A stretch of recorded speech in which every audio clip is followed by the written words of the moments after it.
আসসালামু আলাইকুম বন্ধুরা, কেমন আছেন? আশা করি সবাই ভালো আছেন। তো এক ভাই আমাকে কমেন্ট করে বলেছেন, ভাই পিঙ্ক কালার কিভাবে তৈরি করতে হয় সেটা একটু দেখানোর জন্য। তো আজকে সেই ভিডিওটাই করব। তো চলুন শুরু করা যাক।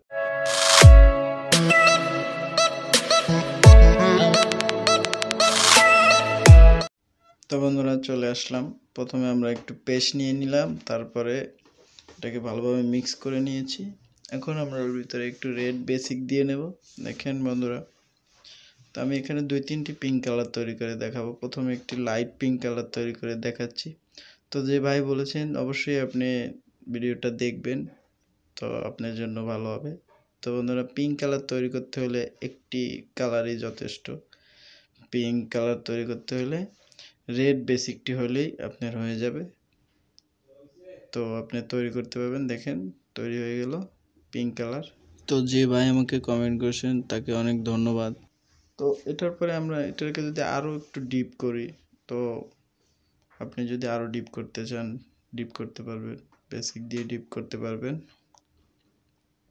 তো যেরকম চান আপনি সেরকমই তৈরি করতে পারবেন। তো দেখেন বন্ধুরা,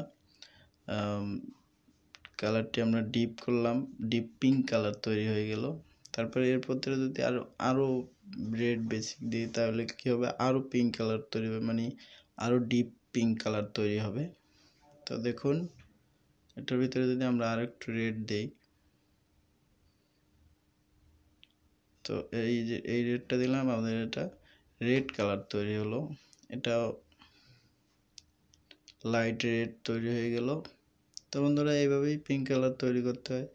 তো আশা করি বন্ধুরা, যারা এখন আমার চ্যানেলটি সাবস্ক্রাইব করেনি অবশ্যই লাইক সাবস্ক্রাইব করে দিবেন। তো তো বন্ধুরা, যত আমরা রেড বেসিকটা ইউজ করব ততই আমাদের কালারটা ডিপ হতে থাকবে। তো এইভাবে যতটুকু আপনার ডিপ করার দরকার ততটুকু ডিপ করতে পারবেন। সেটা আপনি যতটুকু মনে চায় যে কালারটা আপনার দরকার সেই রকম আপনি বানিয়ে নিতে পারবেন। তো বন্ধুরা, আশা করি সবাই সুস্থ থাকবেন, ভালো থাকবেন। আল্লাহ হাফেজ। সবাই আমার জন্য দোয়া করবেন।